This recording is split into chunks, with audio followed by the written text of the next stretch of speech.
76 Live Countdown presented by Tissot. Shout out to Tissot watches. Archie, it's a beautiful Tissot watch. You got Sixers basketballs going down tonight. I'm Christian, this is Archie, and Squad 76 is behind us. Sixers in the house, and the energy is high as always. Before we jump into the fun, we're going to talk a little bit about the official 76ers app that you got to download. Archie, tell them why. I mean, it's an amazing app, and we want you guys to stay as close to the game as possible. On the app, you can find latest updates.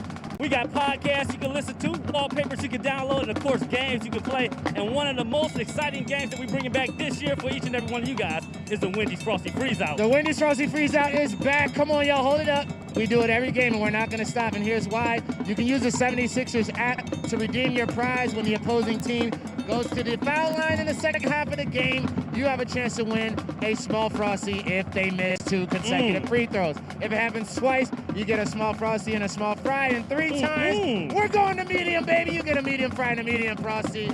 And we all love free stuff in Philadelphia, so why not? Archie, are you ready for this game or what? So ready for the game. I mean, we got places that you can watch this on. That's right. There's a whole lot of places. That's NBC Sports Philadelphia, 97.5 The Fanatic, and so much more. I'm ready. He's ready. They're ready. Here they come.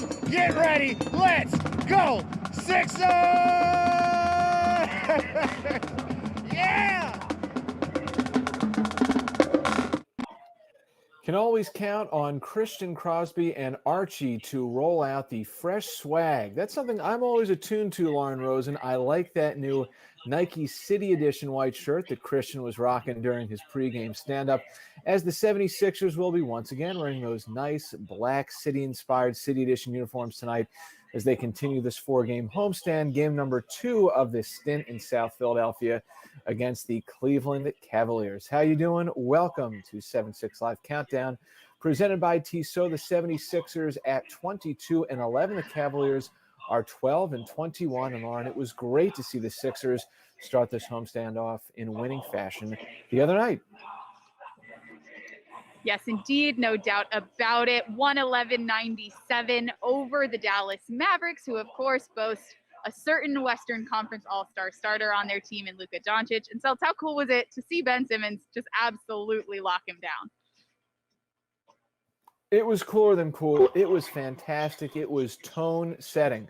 But look, that helped get things started. You could tell right away Ben Simmons was dialed in, finding that spot on the weak side block. And yes, we're going to show you a lot of offensive highlights here, but it was the defense the 76ers played, led by Ben Simmons and Joel Embiid, particularly in the second quarter, that was so big for the Sixers in that win on Thursday night. No doubt about it. We heard from a few different players after the game, from Doc Rivers as well, who expressed the idea that this might have been their best defensive performance all season, if not a top 3 defensive performance all season. So really cool to come in with the ambition of locking down a certain player, sharing that responsibility, embracing the challenge of setting the tone on defense, and then doing it pretty darn successfully all night long. Under Rick Carlisle, the head coach of Dallas, the Mavericks have been a really keen offensive team over the years, but as you saw in the lower third graphic there, the Sixers outscored Dallas 36-21 in the second quarter, and that was the quarter that helped vault the Sixers. Yes, love to see this. The nice reverse spin over the shoulder, sneaking past Luka. That was the quarter, this second period, that helped vault the Sixers in front. The swipe, the steal, the slam. It was some beautiful basketball to watch. Love to see Ben getting it done on both ends. We hear it from him all the time. He wants to be the best defensive player in the league, but he can get it done on offense. And speaking of someone getting it done on offense, check out Dwight Howard. He didn't love the phrasing blast from the past when referring to the dunks that he gave out on Thursday, but he really was looking like his former self, who maybe did that a little bit more frequently. So cool to see that Dwight definitely still has got it going on. A punishing presence down there, Dwight Howard. A great game by him. We'll discuss the impact of the Sixers bench a little bit later on, but all around for the Sixers, a very convincing victory, thorough performance against the Dallas Mavericks. And Ben Simmons talked about the defense after the game. Yeah, I think we were locked in through 4 quarters defensively. There's always going to be lapses, but I think overall, I think that's the best defensive game collectively we played. I tend to agree. It was just the way the Sixers, Lauren, went about their business, especially that matchup that we were all looking forward to, Ben against Luka. And Ben really, I think, certainly, I know I view the world through red, blue, and white colored glasses, but I think that was a very one-sided performance in that matchup. Point Ben Simmons in round one. I'm with you, Celts. I wear those same glasses pretty frequently myself, but I don't think it takes red, white, and blue colored glasses to know who got the better of that matchup on Thursday night. Simmons finished with 15 points, 7 assists, 3 rebounds, and 2 steals. To me, Lauren, those numbers are fine. He only ended up playing 32 minutes. I thought his impact on the game went far deeper than what those numbers might suggest on the surface. Yeah, no doubt about it. That's something that we keep going back to with Ben. You look at the stat line and it almost never tells the whole story with Ben, especially when you consider what he's doing on the other end of the floor, the defensive end. That is, it's the reason he's an all-star this year. The abilities that he has on both ends, you just can't quantify that in a stat line unless you're willing to look at the stats of those he's guarding. He was just so phenomenal on Thursday night. And like you said, that stat line, 15-3-7, doesn't tell the whole story whatsoever. Yeah, Ben was just devastating when he got to the rack. Very aggressive. Again, another angle of that terrific spin move. The defense of the 76ers, that was the main takeaway, Lauren. They only allowed, as you can see, 41% to Dallas for the game, the lowest field goal percentage surrendered in 22 games. And I think for the first month and a half of this season, it was clear the 76ers, they were playing like the top defense in the NBA. They haven't had, at times, the most favorable stretches of their schedule. They've had personnel go in and out. But I think that, for me, what I'd love to see is them finish this first half of the season really strong defensively, like the way they were playing earlier on this season on the defensive end of the floor. Well, yes, Celts, you and I have talked about continuity quite a bit with this group. They only had a few games with everybody available at the beginning of the year. Then they had a couple very recently, but of course now tonight, we know the team will be without Tobias Harris after that knee contusion that he gathered during this game against the Mavericks. And it's a shame that the team can't all work together, but impressive that they're all working together despite the lack of continuity and holding on to that 1 seed in the East. I think my favorite stat of the night, not going out on a limb, as we see Kevin Love, one of many noteworthy Cleveland Cavaliers players who will not be available tonight. Perhaps getting some tips on an A7 or an A9. For any of you out there who are familiar with content capturing tools, our friends at Sony, hook us up with those. But anyhow, back to my stat, not talking about cameras.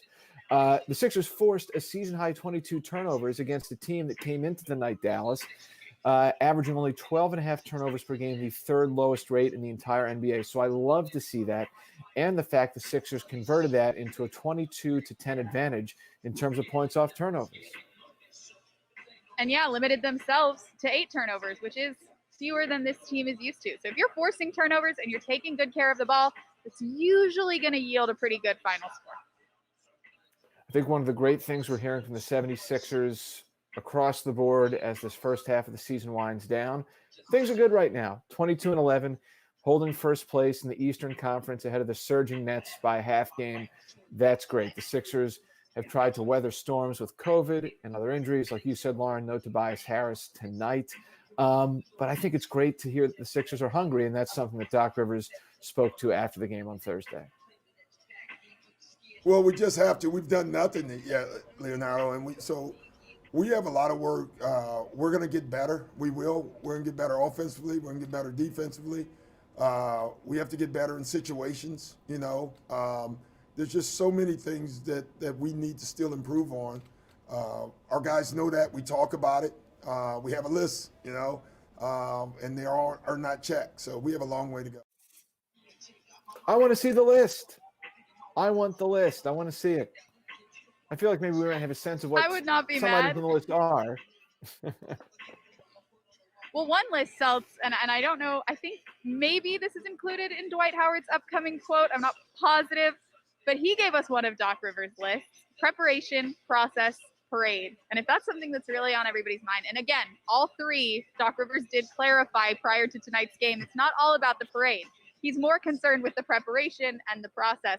But this man knows how to make a pretty good list, if that's one of them.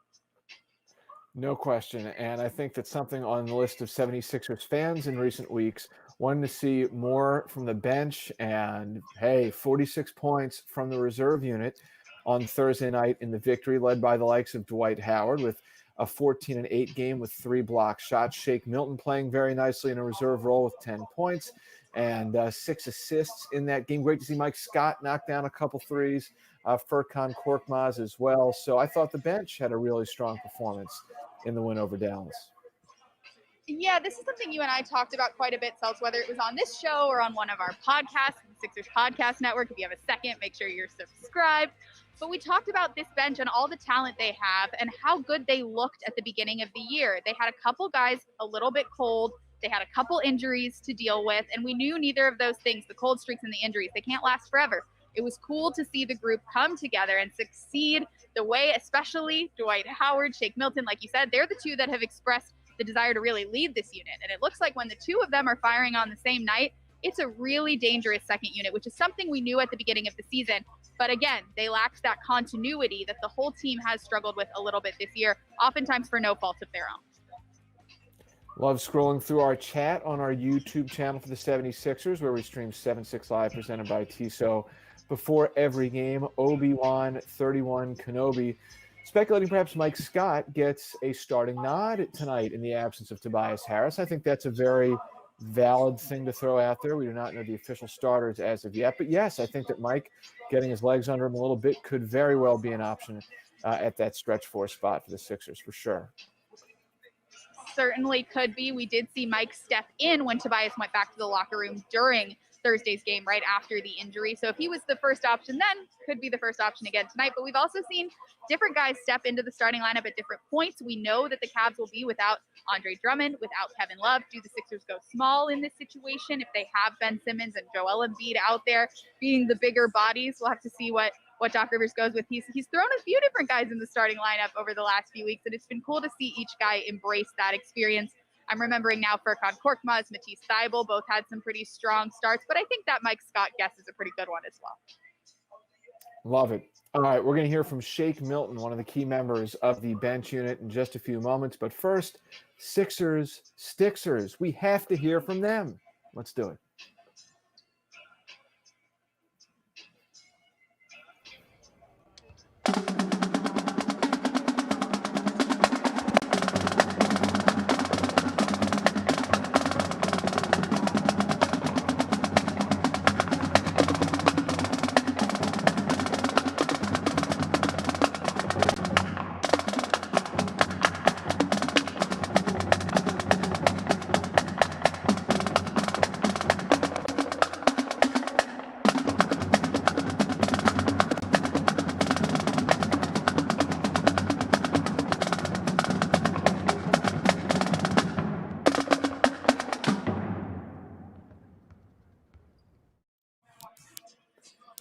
A live look-in at the center right now. I love the black-colored paint for City Edition nights. There's Danny Green coming off a 2-for-4 outing from outside the arc in the win on Thursday. And the Sixers, Lauren, had a very efficient night shooting from outside the arc. Yeah, and Danny played a big role in that. I just turned around to get a closer look at those kicks that Danny's wearing. He's obviously a Puma athlete. And the black shoes with the pink, the blue, the green accent look really cool against this court, Seltz. I'm a little bit of a sneaker geek. It looks like Seth actually picked black as well. I don't know if they make those choices based on what the court looks like. But those shoes and Seth's shoes right now, they look pretty cool out there, I have to say. I like that. Great work on the jib cam tonight, fellas. Back at Mission Control, Ryan Coletti and Trevor Gaffney. And Seth Curry, we talked about Danny Green having an efficient night from outside the arc, 2-for-4. Seth Curry didn't miss on his 3 3-point attempts, finished with 15, 6 for 9 overall, had some nice plays defensively with 3 steals, got the Sixers some key buckets in the third quarter against his former squad. And what I would dare say, Lauren, was a great business decision by Daryl Morey and the Philadelphia 76ers to acquire Seth Curry. Agreed. Great business decision for the Sixers. For those who don't know what we're referring to, Seth did talk about the business decision that was made between these two teams in the offseason. Sixers people are thrilled to have Seth. His teammates love him, and he's been playing great basketball. Always cool to see a player succeed against their former team. And Seth did just that. To borrow one of Mark Zumoff's phrases, he hit some healthy threes in that game. It was really cool to see him go off against his former team. And as always, cool to get that live look in of him warming up. He and Danny seem to go to work around the same time as you and I do every night, so. Yes, that's right. Another member of the 76ers coming off the bench who has ties to the Dallas area, guy who played at SMU for 3 seasons, Shake Milton. Hey, Shake, great to see you. You and Dwight were both really strong off the bench on Thursday against Dallas. When both of you are performing the way that you were able to on Thursday, how dangerous can this bench unit become, and how are you feeling about where you guys are at? I think anytime the second unit gets going is good for the team. I think when we're out there, we just try to be unselfish, play together, and play for one another. And when the ball's moving like that, everything opens up for everybody. So it's fun, especially, getting big fella for dunks and lobs and stuff. That's always a good sign, too. So it's been fun. And then mentioning Dwight, I know he's been really big on team chemistry and making sure that you guys are growing together as a group. So looking at the All-Star break coming up, where would you say the team chemistry is at right now? Oh, the chemistry has been great. There's no cliques, there's no groups. Everybody is together. Everybody's as one, and you can definitely see it translating onto the court. Like even the group chats be live. So, it's been a good thing to be around. Thanks so much, Shake. I know we talk about this quite a bit on this show, but I do like to pay attention to the vibes of the group. And I think what Shake just said there is really important. This is a group of guys that really likes each other. It's clear on the bench when they all cheer for each other.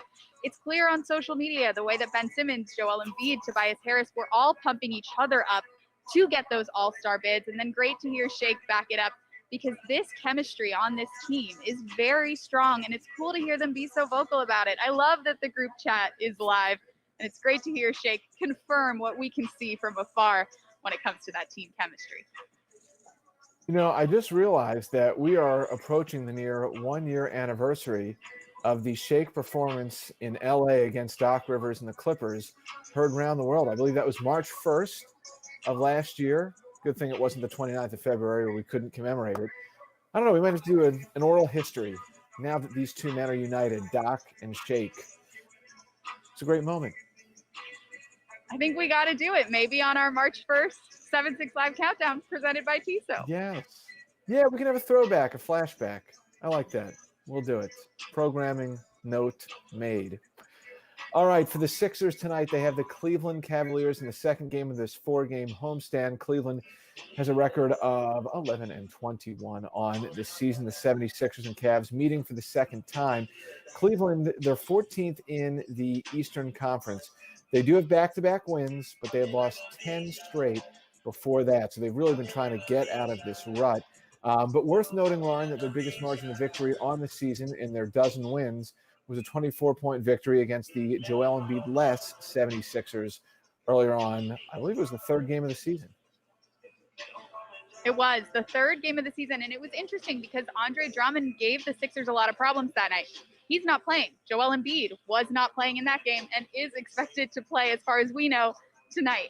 So it'll be a very different look from the Cavs and from the Sixers. You like to think that a healthy Sixers team does have the advantage in round two, but this Cavs team put up a heck of a fight in that first game, and they got the best of the Sixers in that first one for sure.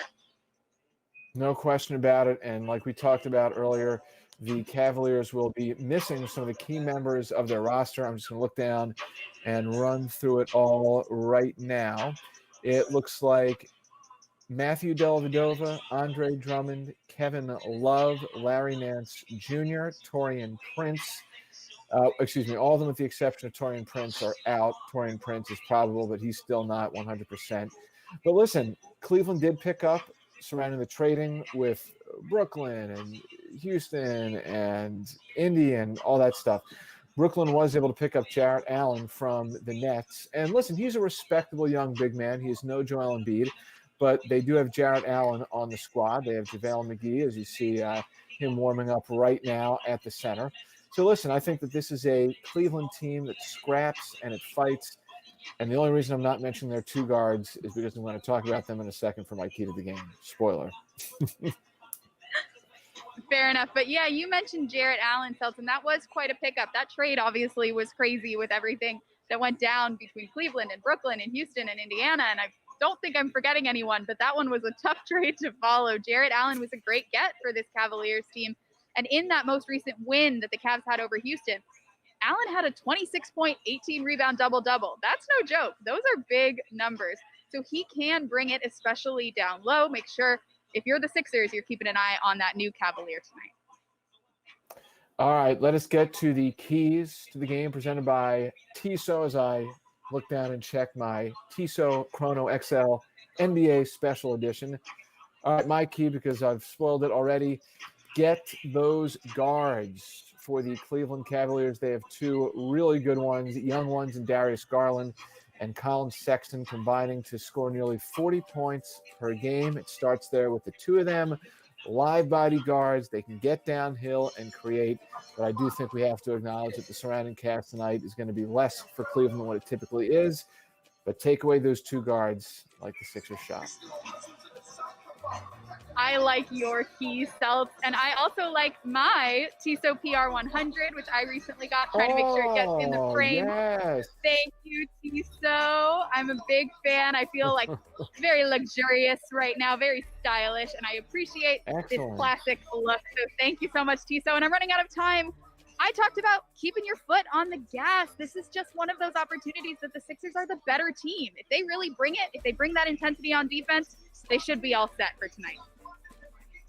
Smiling, Lauren, because A, great plug, great key, and I'm scrolling through our YouTube chat. There's great energy. There's always great energy in the YouTube chat. It seems like some people might even be getting a bit emotional tonight, saying that, you know, if Joel Embiid wins MVP and Ben Simmons wins Defensive Player of the Year, J.C. Cross is going to cry.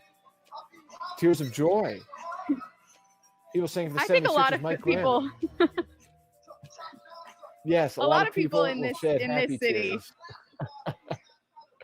I'm with it. I'm with it. We all need a little bit of a positive outlet, so I'm with it. Let's see what else. Scrolling through some of these comments. Mike Graham, if the Sixers win it all, I'm going to call this the beginning of a dynasty, because both Ben and Embiid are in their 20s. Ben's still not in his prime, and Embiid will be 27, which would be capital G great. I agree with all those things. I love this energy. This is terrific. I am all about it as well. Can't forget Tobias Harris, still a young guy. These guys coming off the bench, Shake Milton, Matisse Thybulle, Furkan Korkmaz, they're young too. This really is just the beginning for this group should they all stay together in Philadelphia. It's an exciting time for all of them in their young careers. And then you can't forget about the veterans this season who could help push them over the edge. A guy like Danny Green, a guy like Dwight Howard. It's a really cool balanced roster, and they want that championship too. I can confirm to the folks in the comments, they're with you. There's one of our guys, Ben Simmons. I would say yes, he is a Defensive Player of the Year candidate. And if you had any doubts, last game was a perfect case in point. Well, Celts, it's crazy. I think this team has two bona fide Defensive Player of the Year candidates. They could be fighting with each other for that award down the stretch. And I'm not sure the last time that happened. I'm going to have to do some research on Defensive Player of the Year finalists, because I think Ben Simmons, Joel Embiid, no doubt about it, two of the best defenders in this league right now. No doubt. No doubt. I think we talked about this on the Friday Deep Dive podcast with Devon Givens, which, by the way, you can view it if you don't want to listen to it on our Sixers YouTube page. You can obviously find it wherever you get your pods by searching 76ers Podcast Network. We talked about that. Could Ben Simmons, along with Joel Embiid, have a shot at Defensive Player of the Year? I'm kind of, as we go off on this tangent, leaning towards however it goes with the Sixers and the Jazz down the stretch in the second half. I think the Defensive Player of the Year may very well come from one of those two teams. That's just the way I feel about it. I'm with that prediction as well. So it's obviously there are a couple teams in LA who might have something to say about that one, and they look at their own defenders. But yeah, especially in the East, I mean, Ben and Joel have just been setting the tone for defenders, raising the bar for other defenders. I mean, if you're a good defender in this league, you got to be threatened by the defensive chops that those two bring. And Danny Green, too, warming up. He's another solid defender, a guy who likes to set the tone for this team. It has been really cool to see the defensive success that these guys have had. And of course, shout out to Ryan Coletti and company for making those live look-ins happen. I really love being able to see the guys on the court. I can turn around and do it, but I like that we can all do it together on 7-6 Live. Yes. All right. We got a couple things to tell you about before we get out of here. First, it was announced a couple days ago that somehow our Chief Officer of Diversity and Inclusion, David Gould, was able to run through nearly 1,000 applications for the 76ers Buy Black program. And we picked 2 partners. So exciting. Been at the Sixers for a couple seasons now, and this is one of the coolest things the organization has done on a list of, I'm obviously biased to very cool things, but Girl Contracting and Spurgo, the recipients of 2 supportive grants, essentially coming out of a near $20 million fund pledged by Harris Blitzer Sports and Entertainment, promoting social justice and equality. Buy Black, one of the initiatives, and these 2 companies are going to get the full-fledged marketing horsepower of the 76ers to help elevate their brands and their business. Yeah, and these are 2 really awesome companies, so it's really excited to partner with both Spurgo and Girl Contracting Incorporated. Girl Contracting, of course, repping the women in a male-dominated space. I always got to show love for something like that. And those clothes at Spurgo are pretty cool looking too, so I'm really excited to continue partnering with these businesses and seeing what our team does with their teams. Love it. And a programming reminder for you across our Sixers social media platforms. Be sure to check out our Black History Month Inspiration Series. The month of February might be ending, but these stories should be things you keep in mind every single day. It's not just about February. The latest installment is on Elton Brand, General Manager Extraordinaire for the 76ers. You can read about it on Sixers.com and also on the 76ers Podcast Network. Check out a podcast that focuses on Elton Brand, his very humble upbringing and roots in Peekskill, New York. That's in the southern part of the Hudson River Valley. We know how great of a guy EB is, and a terrific human, a terrific story. Yes, indeed. Some really cool anecdotes in that one. So shout out to you, Celts, for getting those done and telling such a cool story, because Elton Brand is really one of the best in the business on a lot of levels, and cool to see him highlighted in this way for sure. Well, we're only as good as what people tell us, and I thought, Lauren, one of the neatest pieces of information was a story that Matisse Thybulle told. Around this time last year, Matisse was injured on a road trip, and the Sixers were in Houston, and out of the blue, Elton hits him up and says, hey, you want to come with me to the Museum of Fine Arts in Houston? And they went there. They saw some Matisse paintings, as it was, but they talked about family, life, business, finances, all these different things. I don't think you hear a lot of GMs doing that sort of thing, and to just have the recognition to make a gesture like that, to pick up a young kid who's hurt, a rookie going through things for the first time, I thought was really telling about the type of DNA that makes up EB. Absolutely. And it's not just that he reached out and wanted to spend time with Matisse. It's that he decided, let's go see some photography. Let's go see some art. He knows that those are things that Matisse is into. So it's not just an outing. It's an outing, especially for this player. And those stories are told across this roster in terms of folks that have worked with Elton Brand. It's not an isolated incident. Really cool that Matisse was able to share that story with us for this story about Elton, but there's more where that came from. So definitely go check out that feature and that pod on Sixers.com or the Sixers Podcast Network. All right. Thank you, everyone, for streaming along with us on 7-6 Live Countdown presented by Tissot tonight. Special shout out to the YouTube chat club. Love it in there. Always positive vibes. Ben Jammin Simmons. Yeah, give him the kind roll every now and then. He's been good from the stripe. Lauren, enjoy the game. Everyone else, too. Thanks so much. Thanks, everybody, for rocking with us. 7-6 Live Countdown, once again presented by Tissot. Shout out to Tissot for their amazing watches. We're just going to keep showing you the Tissot watches. Archie, listen, we are just moments away from... Okay, Archie, will you relax? We're moments away from Sixers basketball, NBC Sports Philadelphia, 97.5 The Fanatic. Be sure to tune in. The energy is high. Archie, take us out of here. Take us out. Get your snacks. Sit back and relax. It's going to be a good time night. Sixers, Squad 7-6. And, of course, let's go Sixers!